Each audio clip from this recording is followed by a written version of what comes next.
नमस्कार दोस्तों, जीके वाला में आपका हार्दिक स्वागत है। आज मैं आप लोगों को हिस्ट्री का सेकंड पार्ट पढ़ाने वाला हूँ। फर्स्ट पार्ट मैंने आप लोगों को पढ़ा दिया है और वो वीडियो मैंने अपलोड भी कर दी है। फर्स्ट पार्ट में मैंने आप लोगों को पाषाण काल के बारे में बताया था।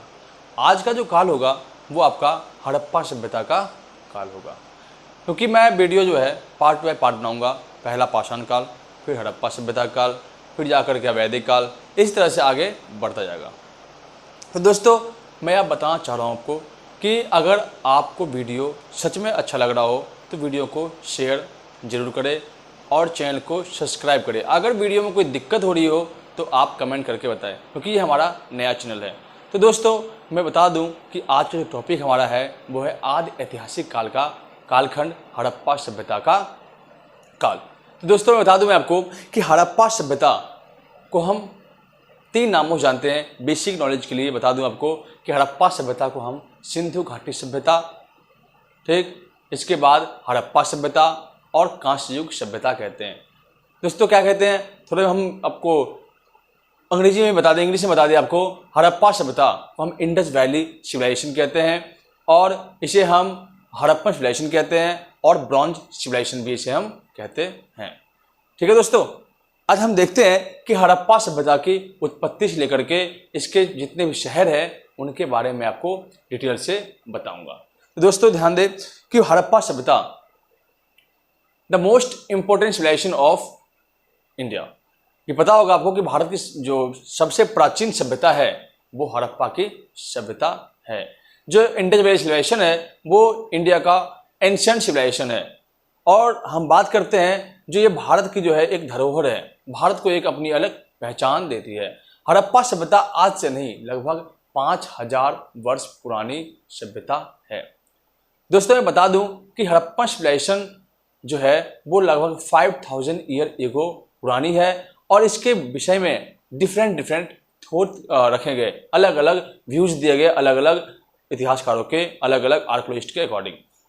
तो मैं बता दूं आपको कि जितने भी आर्कियोलॉजिस्ट है, जितने भी इतिहासकार है, उन्होंने इसके अलग अलग डेट दिए, लेकिन कार्बन 14 के अकॉर्डिंग, कार्बन 14 एक जांच करने वाली केमिकल होती है जिसके अंतर्गत बताया जाता है कि जो कोई भी फॉसिल्स, कोई भी जीवाश्म कितना पुराना है, उस पर डालते ही वो बता देगा कि वो आपको कितने समय पुराना है।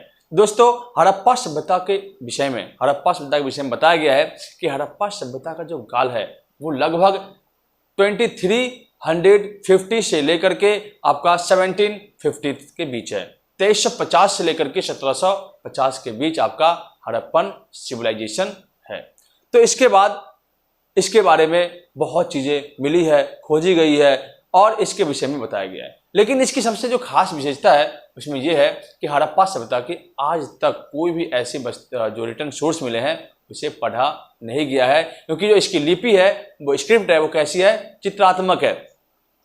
ठीक है, अब हम बता दें आप लोगों को कि हड़प्पा सभ्यता का टॉपिक आपका लिया गया है क्योंकि ये हमारे लिए बहुत ज़्यादा ही इंपॉर्टेंट होते हैं। क्योंकि आप कोई भी एग्जाम की तैयारी करते हैं तो इससे क्वेश्चंस ना बने ऐसा हो ही नहीं सकता। इससे क्वेश्चन बनना निश्चित है, चाहे किसी भी तरह से क्वेश्चन बने। कभी कभी क्वेश्चन जो है घुमा के पूछा आता है, कभी कभी क्वेश्चन सिंपल तरीके से पूछा आता है, तो इनको हमें कवर करना बहुत ही जरूरी होता है। इतिहास का जो मेन सब्जेक्ट है आपका हिस्ट्री, उसमें हम देखते हैं कि आपका जो हड़प्पा सभ्यता है वो काफी ज्यादा ही इंपॉर्टेंट है हमारे हिस्ट्री के सब्जेक्ट के लिए। तो दोस्तों, बता दूं आपको, हड़प्पा सिविलाइजेशन जो है, Harappan civilisation 5000 year ago civilisation है। इसकी इतनी पुरानी सभ्यता है। जो हड़प्पा सभ्यता के जो लोग थे, सबसे खास बात यह है कि अभी तक कई बार एग्जामों में ये पूछा गया था कि यूपीएससी एग्जाम पूछ दिया गया था, पीसीएस एग्जाम पूछा गया था कि हड़प्पा सिविलाइजेशन थे उसके जो लोग थे वो कहाँ से आए थे, क्योंकि अपने आप तो टपक नहीं गए थे। तो ये सब जो लोग थे वो आपका सुमेरियन सिविलाइजेशन से संपर्क रखते थे। माना जाता है कि सुमेरियन सभ्यता के जो लोग थे, सुमेरियन सिविलाइजेशन के लोग थे, वही जाकर के हड़प्पा सभ्यता में जाकर के बस गए थे। हड़प्पा इधर पाकिस्तान और इंडिया के प्रांतों में बस गए थे। तो दोस्तों, हड़प्पन सिविलाइजेशन जो है 5000 वर्ष पुरानी सभ्यता है। हड़प्पा की पहली जानकारी 1826 में किसको मिली थी? चार्ल्स मैसन को मिली थी। चार्ल्स मैसन को जब ये जानकारी मिली थी तो उस टाइम पे इस सिविलाइजेशन की जो है अनदेखा किया गया था, इसके बारे में कोई जांच पड़ताल नहीं हुई थी। दोबारा से हम देखते हैं 1853 की बात है। 1853 की बात है। इस समय 1826 की बात मैं करूं तो उस टाइम पे बहुत से लोग ऐसे थे जो पाकिस्तान के प्रांत में थे। उन्होंने क्या किया था, इस हड़प्पा के बहुत सारे ईंटों को, दीवारों को तोड़ करके अपने घर बना लिए थे, मंदिर बना लिए थे, ठीक है। लेकिन 1853 में देखते हैं कि लाहौर से कराची तक जो ट्रेन चल रही थी, लाहौर से जो कराची तक ट्रेन चल रही थी, उसके लिए आपके ट्रैक के लिए पत्थर की आवश्यकता थी। पत्थर की आवश्यकता के लिए उन्होंने क्या किया, हड़प्पा के जितने अवशेष थे उनको लाया गया और उन पत्थरों को इस ट्रैक पर बिछाया गया। लेकिन इनके बारे में किसी को नॉलेज नहीं थी कि ये लगभग 5000 वर्ष पुरानी सभ्यता है। जब मालूम पड़ा उस टाइम पे हमारे जो जनरल डायरेक्टर थे वो आपके कौन थे, आपके जनरल कनिंघम थे, ठीक है दोस्तों। इसके बाद हम देखते हैं कि जनरल कनिंघम के ही भाई थे बटरवर्थ बंधु, उसकी अध्यक्षता में ये रिपोर्ट दी गई थी कि कोई अवशेष है पाकिस्तान प्रांत में जो मिला है, लेकिन उसको भी अनदेखा किया गया था। लोगों ने इसको नजरअंदाज करके बंद कर दिया। बहुत से लोगों ने इनके अवशेषों को उठा उठा करके घर के अंदर लेके चले गए।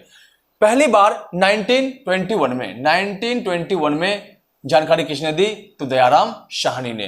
दयाराम साहनी की बात करें तो बता दें आपको, इन्होंने जॉन मार्शल के संरक्षण में, दयाराम साहनी जो थे आपके आर्कियोलॉजिस्ट थे, उन्होंने जो आपके जनरल डायरेक्टर उस समय थे जॉन मार्शल, उसके कहने पर जो है हड़प्पा साइट की खुदाई करी और वहां से अवशेष ला करके ये प्रूफ कर दिया कि ये कोई आम सभ्यता नहीं है, बल्कि आज से लगभग बहुत पुरानी सभ्यता जो है मिट्टी के अंदर दब चुकी है। तो इसके बारे में हमारे पास निष्कर्ष निकला था। किसने दिया था, दयाराम साहनी। इसके बाद दोस्तों 1922 में हम देखते हैं कि राखाल दास बनर्जी ने, आर.डी. बनर्जी ने मोहनजोदड़ो की खुदाई की। हड़प्पा के स्थल में दो सबसे बड़े स्थल थे आपके, एक हड़प्पा और एक मोहनजोदड़ो। हड़प्पा खुदाई 1921 में और मोहनजोदड़ो खुदाई 1922 में आर.डी. बनर्जी के द्वारा की गई थी, ठीक है दोस्तों। अब हम थोड़ा इसको मैप के थ्रू समझने की कोशिश करेंगे, जिससे कि आप लोगों को सारी चीजें जो है क्लियर हो सके, ठीक है दोस्तों। तो मैं आपको एक इंडिया का मैप बनाऊंगा, उसके थ्रू आपको समझाने का प्रयास करूंगा।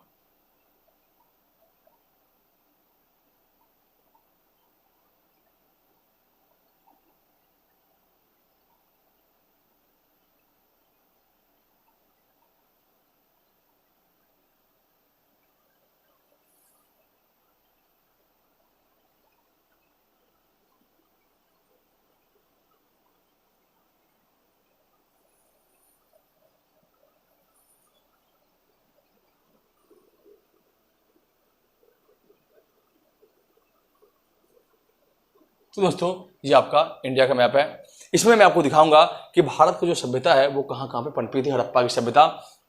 तो दोस्तों जो हड़प्पा सभ्यता है वो त्रिभुजाकार में बना हुआ था, ठीक है। 3 आकार में विकसित था, 3 भुजाओं में बटे हुए थे। पहला भाग आपका ये था आपका सुतका गेंडोर, जो आपका बलूचिस्तान में पड़ता है, बलूचिस्तान में, ठीक है दोस्त। इसका नाम था सुतका गेंडोर, ठीक है दोस्त। इसके बाद आपका आता है उत्तर दिशा में इसकी जो एक शाखा थी उसे हम कहते हैं मांदा, जो कहां पे है आपका जम्मू कश्मीर में। इसके बाद एक पूर्व दिशा में जो शहर था इसका, उसका नाम था आलमगीरपुर। कहां पे ये, यूपी में, उत्तर प्रदेश में। एक आपका था महाराष्ट्र में, क्या था, दैमाबाद, ठीक है दोस्तों। अब हम बात करते हैं कि ये जो चारों नगर थे वो किन किन नदियों के किनारे बसा हुआ था। तो हम पहली बात करते हैं मांदा की। जो हमारा मांदा था ये आपका चिनाब नदी के किनारे बसा हुआ था, ठीक है दोस्तों। इसके बाद आलमगीरपुर जो है वो हिंडन नदी के किनारे बसा हुआ था। किस नदी के किनारे, हिंडन। ये किस नदी के किनारे, चिनाब। और ये आपका पारवा नदी कह लो, अगर पारवा ऑप्शन ना हो तो आप गोदावरी डाल सकते हो। ठीक है दोस्तों, कई बार इसमें क्वेश्चन पूछते हैं कि आलमगीरपुर जो है वो किस नदी किनारे बसा हुआ था, तो हिंडन नदी के किनारे। मांदा किस नदी किनारे, चिनाब। दैमाबाद पारखा नदी किनारे, पड़वा नदी किनारे या गोदावरी नदी किनारे। दोस्तों कई बार एक ये भी क्वेश्चन पूछा जाता है कि महाराष्ट्र के अंदर हड़प्पा का कौन सा एक स्थल है, तो दैमाबाद है। आलमगीरपुर में हिंडन है। मांदा जम्मू कश्मीर है, ठीक है। बलूचिस्तान आपका के अंदर जो है सुतका गेंडोर है। तो इस प्रकार से जो है हड़प्पा देखो आपके 3 भुजाओं में फैला हुआ था। एक भुजा इसकी यहां गई, देख लो, एक शाखा इसकी यहां से मिली, एक शाखा इसकी यहां से यहां मिल गई और एक शाखा यहां आकर के इससे मिल गई। देखो लग गया आपको पता कि ये त्रिभुजाकार था कि नहीं, है ना। तो ये त्रिभुजाकार 3 आकार में विकसित हुआ था ये हड़प्पा की सभ्यता। ठीक है दोस्तों, ये कितना पुराना है, तो 2350 से लेकर के आपका 1750 150 BC से लेकर के 1750 BC के बीच। ठीक है दोस्तों, अब हम देखते हैं कि हड़प्पा के स्थल कहां पे ज्यादातर मिले हैं। तो दोस्तों हम बता दें कि हड़प्पा के स्थल जो है 450 स्थल आपको कहां मिले हैं, पाकिस्तान में। ठीक है दोस्तों, और लगभग 950 जो स्थल मिले हैं वो भारत में मिले हैं और 2 स्थल मिले हैं अफगानिस्तान में। दोनों अफगानिस्तान के 2 प्रमुख स्थल हैं, उसका नाम हमेशा रखना याद, क्योंकि कई बार हो सकता है कि अफगानिस्तान के 2 स्थल है उनके बारे में आपको पूछ दे। एक तो आपका मुंडका कोक है और ये आपका सुतका कोड। ये कहां पे आपका अफगानिस्तान में। कौन कौन सा, एक सुतका कोड और एक मुंडका कोक। ये कहां पे आपका अफगानिस्तान में है। हड़प्पा के 2 स्थल कौन से है, एक सुतका कोड और एक मुंडका कोक। इसके बाद दोस्तों हम बात करते हैं कि जो हड़प्पा सभ्यता है उसके अंदर जो भारत के कौन ऐसे शहर थे जहां पे हड़प्पा के स्थल मिले हैं और इससे क्या अवशेष मिले हैं। ठीक है दोस्तों, तो ये चीजें आपको समझ आ गई कि भारत जो है वो, भारत की जो सभ्यता है वो हड़प्पा सभ्यता कितनी पुरानी है। दोस्तों मैं ये मैप मिटा करके आपको दूसरा मैप बना करके समझाने का प्रयास करूंगा जिससे कि आपको अच्छी तरह से समझ आ सके। अगर आपने वीडियो देख लिया है तो आप इसका स्क्रीनशॉट ले सकते हैं।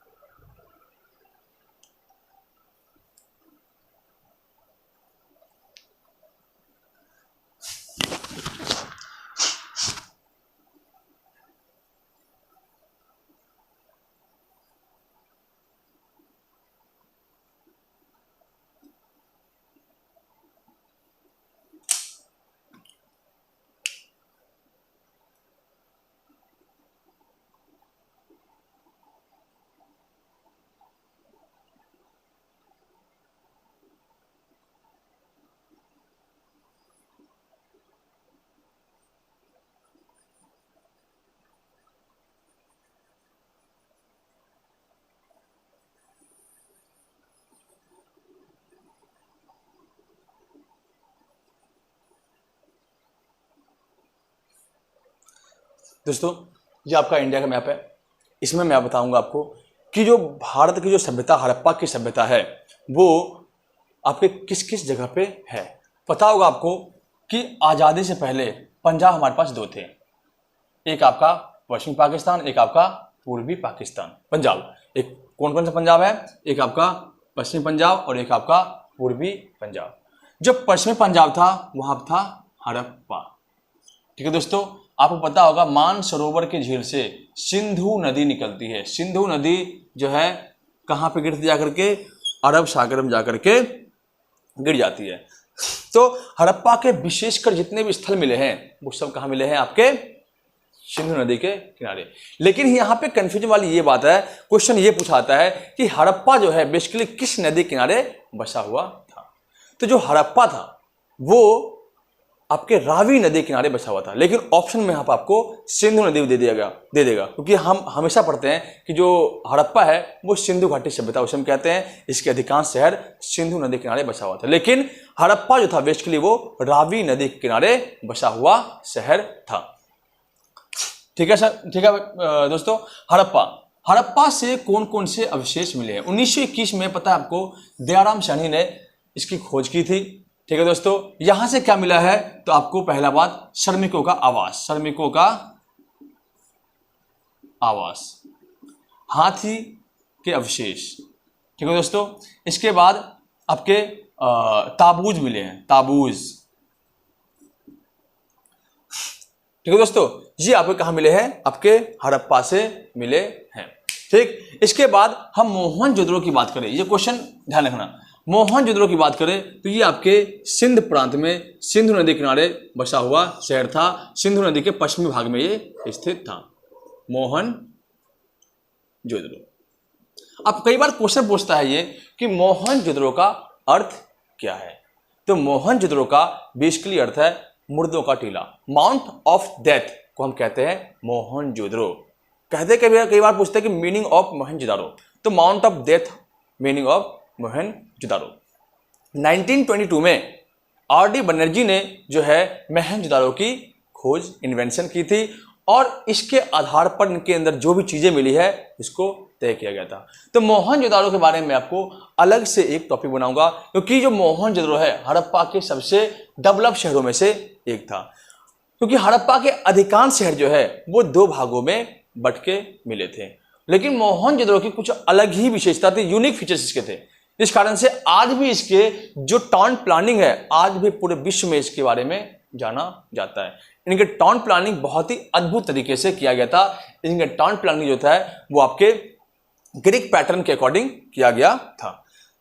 इसके बाद मैं आपको बता दूं कि जो आपका पाकिस्तान के सबसे पश्चिमी प्रांत में आपका स्थित कौन सा है, सुतका गेंडोर, सुतका गेंडोर। ठीक है दोस्तों, इसके बाद आपका यहां पे आपका बालाकोट पाकिस्तान में, और बालाकोट के बगल में आपका है चाहुंद्रो। ठीक है दोस्तों, कहां पे है, चाहुंद्रो। अब दोस्तों मैं आपको यह बता दूं कि जो पंजाब प्रांत में, पहले हम देखते हैं आपके जम्मू कश्मीर। भारत के जम्मू कश्मीर में इस जो जगह है उसका नाम क्या है, मांदा। कौन सी नदी के किनारे है, चिनाब नदी के किनारे। जो रिवर है वो है चिनाब रिवर। इसके बाद हम पंजाब प्रांत की बात करें तो पंजाब में जो स्थल है वो आपका है रोपड़, रोपड़। किस रिवर किनारे है, तो सतलज रिवर किनारे। कौन सी नदी है, सतलज नदी। इसके बाद आपका है हरियाणा। हरियाणा में कौन सा स्थल है, तो हरियाणा में आप पता होगा आपको कि आपके तीन तरह के स्थल है। एक आपका बनवाली, ठीक, जो आपके रंगोई रिवर के नजदीक स्थित है। एक आपका राखीगढ़ी और एक आपका भगवानपुर, भगवानपुर। इसे याद करने का तरीका क्या है, भगवान ने राखी बनवाली, भगवान ने क्या बनवाली, राखी बनवाली। भगवान ने भगवानपुर, राखी बनवाली राखीगढ़ी, और बनवाली मतलब बनवाली।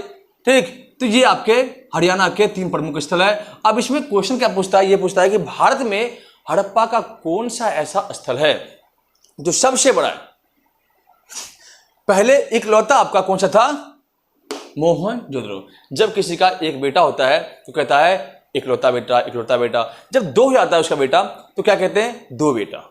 तब इकलौता की जो वैल्यू होती है वो खत्म हो जाती है। लेकिन जब से राखीगढ़ी मिला है तो मोहनजोदड़ो की वैल्यू थोड़ी बहुत खत्म हो गई, क्योंकि भारत में जो सबसे एरिया वाइज में बड़ा शहर था वो कौन सा है, राखीगढ़ी। कहां पे आपका है, हरियाणा प्रांत में स्थित है। इसके बाद हम आते हैं राजस्थान में। राजस्थान का जो एरिया है यहां क्या मिला आपका, तो आपको मिला यहां पे कालीबंगा, कालीबंगा। ये इस बार आरपीसीएस के एग्जाम, राजस्थान पुलिस जो है एसआई के एग्जाम में ये क्वेश्चन पूछा गया है ऑफलाइन एग्जाम में कि कालीबंगा से कौन कौन से अवशेष मिले हैं। लेकिन क्वेश्चन आपको अवशेष ऐसे पूछा गया है, पहले बता दें आपको कालीबंगा, कालीबंगा का अर्थ है काली रंग की चूड़ियां। यहां पे काली रंग की बहुत सारी चूड़ियां मिली है, इसलिए इसे कालीबंगा नाम दिया गया, ब्लैक बैंगल्स। ठीक, कालीबंगा से क्या क्या मिला है? तो अग्निवेदी। क्या मिला है? अग्निवेदी मिली है। जुते हुए खेत, जो हल है ना, हल चले हुए मिले हैं। ये कालीबंगा के बारे में पूछा गया, राजस्थान एसआई में इस बारे में क्वेश्चन पूछा गया था कि जो कालीबंगा है उसमें जो क्वेश्चन बना था आपका उनका कि अग्निवेदी कहां से मिला है और जुते हुए खेत के अवशेष कहां मिले हैं? तो आपके कालीबंगा से मिले हैं, याद रखना। दोस्तों मैं ये इसलिए बता रहा हूं, कई बार क्या होता है कि सीक्वेंस वाइज से क्वेश्चन पूछा जाता है। आपके एक तरफ स्टेट के नाम दे देंगे, स्टेट के नाम, और एक तरफ राज्य के नाम दे देंगे, और एक तरफ देंगे हड़प्पा के स्थल का नाम, और कहेंगे मैच करने के लिए कौन सा स्थल कहां पर है। या कई बार ये पूछेंगे कि ये स्थल किस शहर के किनारे बसा हुआ है। अगर आपको मैप में बखूबी समझ आएगा, हरियाणा है, ये पंजाब है, हरियाणा है, राजस्थान है, तो आप आराम से इन चीजों को कर पाओगे। ठीक, इसके बाद हम आते हैं गुजरात। गुजरात में कम से कम लगभग मानोगे नहीं तो 400 से अधिक साइड मिले। अब देखो 1400 पूरे साइड मिले हैं, तो हमें सब कुछ तो पढ़ना होगा नहीं, तो उनमें जो मेन चीजें हैं जो काफी ज्यादा यूनिक मिले ना, उनको ही पढ़ा जाता है। इतना कौन याद रखेगा? तो दोस्तों आपके हम बता दें आपको कि जो हड़प्पा में जो यहां मिले हैं आपके, ये साइड जो है आपका गुजरात का, ये मिले हैं लोथल। लोथल जो कि भोगवा नदी के किनारे स्थित है। लोथल में क्या मिला जो दोस्तों? लोथल में जो हल के साक्ष्य मिले हैं। ये जगह आपका बंदरगाह था, यहाँ पे आपके बाट, माप और तोलने के सिस्टम भी मिले हैं। यही एक ऐसा शहर था जिसके दरवाजे जो थे वो सीधे मेन रोड पे खुलते थे। ठीक है, इसके बाद हम बात करते हैं रंगपुर। जो रंगपुर है, यहाँ क्या मिला आपका? रंगपुर में चावल के भूसी के अवशेष मिले हैं। ये क्वेश्चन आपका यहाँ चावल के भूसी का अवशेष यहाँ मिला है और आपका लोथल में मिला है, लेकिन आपको ज्यादातर आपको रंगपुर को ज्यादा ध्यान में रखना है। ठीक है दोस्तों, इसके बाद हम पढ़ते हैं धौलावीरा। धौलावीरा काफी ज्यादा ही अटपटा शहर था। हम देखते हैं अक्सर कि मोहनजोदड़ो में दो तरह के नगर थे, एक अपर टाउन और एक लोअर टाउन। लेकिन जो यहाँ पे इसकी बात करते हैं धौलावीरा की, तो धौलावीरा के 3 नगर मिले हैं। ये क्वेश्चन पूछा जाता है कि यूपीएससी एग्जाम पूछा गया था ये क्वेश्चन कि कौन हड़प्पा का कौन सा ऐसा स्थल है जहां पर 3 तरह के नगर मिले? तो आपका धौलावीरा में मिला है ऐसा। एक और आपका है बीच में नागेश्वर। इसके बारे में ज्यादा पूछे जाता है, लेकिन आपको याद होनी चाहिए। और भी स्थल है लेकिन इनके बारे में इतना नहीं जानकारी। राखीगढ़ी में सबसे बड़ी बात अभी क्या मिला है? तो आपके लकड़ी के हल मिले हैं। क्या मिले हैं? लकड़ी के हल जो होते हैं ना, बैल, 2 बैल जो जोड़ी जो है, खिलौने मिले हैं, लकड़ी के खिलौने, वो मिले कहां पे? आपके राखीगढ़ी में। और धौलावीरा में लकड़ी के बने हुए नालियां भी मिली है।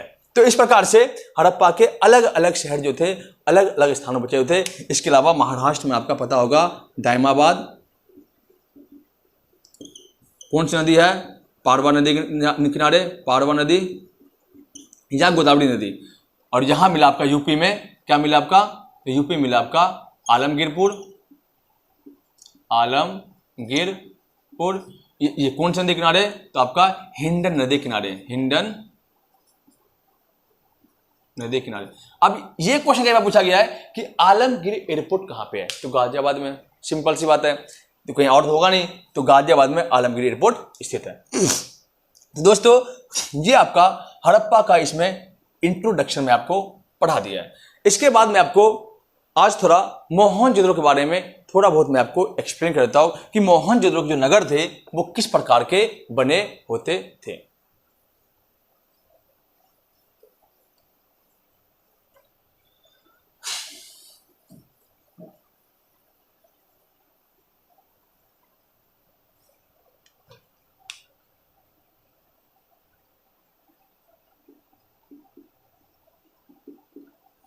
मोहनजोदड़ो 1922 में जो है मोहनजोदड़ो की खोज आर.डी. बनर्जी ने की थी। किसने की थी? आर.डी. बनर्जी। राखालदास बनर्जी ने आपके मोहनजोदड़ो की खुदाई की थी। मोहनजोदड़ो जो कि सिंधु नदी के पश्चिमी भाग में स्थित था। मोहनजोदड़ो की जब खुदाई हुई तो ये लगा कि हड़प्पा और मोहनजोदड़ो पूरे एरिया की एक राजधानी थे, जिनमें मोहनजोदड़ो कुछ ज्यादा ही डेवलप था। मोहनजोदड़ो की जो जल निकासी प्रणाली थी वो काफी यूनिक थी। यहाँ के जो शहर मिले थे, सिटी, वो बिल्कुल अलग थे। दो तरह के सिटी मिले वहां पे, एक आपका अपर टाउन और एक आपका लोअर टाउन। इसे हम दुर्ग कहते हैं। क्या कहते हैं? दुर्ग। जो अपर टाउन थे, अपर टाउन,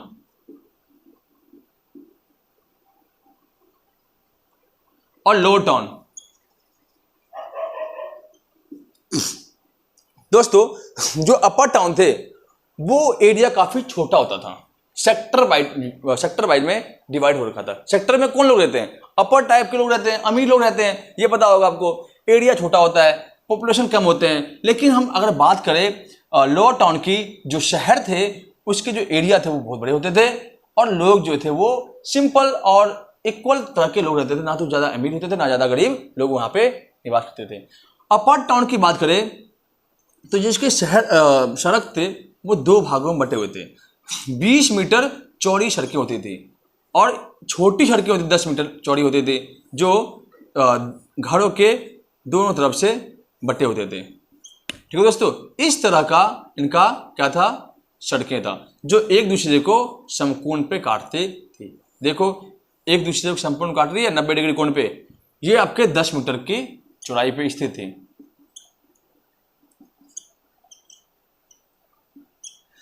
इसके बाद यहां पे मान लो इसके घर है, इनके घर है, इसके बगल में जा रही है गलियां, ये गलियां हैं जो कि आपको सड़क से मिली हुई है। गलियों के जस्ट बगल में और घरों के बीच बगल में नालियां निकलती थी। ये नालियां इन सड़कों के नालियों से मिलते हुए इन बड़ी सड़कों के नालियों से मिलकर के आगे जाकर के कहीं और तालाबों में जाकर के गिरती थी। तो इस प्रकार से नालियों का निर्माण काफी अच्छे ढंग से किया गया था। मोहनजोदड़ो में यही बात अद्भुत मिला है कि गटर मिले, गटर की और टॉयलेट मिले। जैसे कि नाली है, नाली का पानी एक जगह जमा ना होता था, बल्कि वो चलते हुए गटर में आता था, जहां पे कचरे इकट्ठे होते थे और फिर वहां से पानी को सप्लाई किया जाता था, और उन गटर को साफ किया भी जाता था धीरे धीरे, टाइम टू टाइम, ताकि गंदगी ना फैले। और नालियों को बेहतरीन रूप से ढक करके रखते थे, क्योंकि पता होगा अपर टाउन में जो लोग रहेंगे, अमीर लोग रहेंगे, माना जाता है कि अपर टाउन में पुरोहित लोग रहते थे। पुरोहित लोग मतलब प्रीस्ट लोग रहते थे।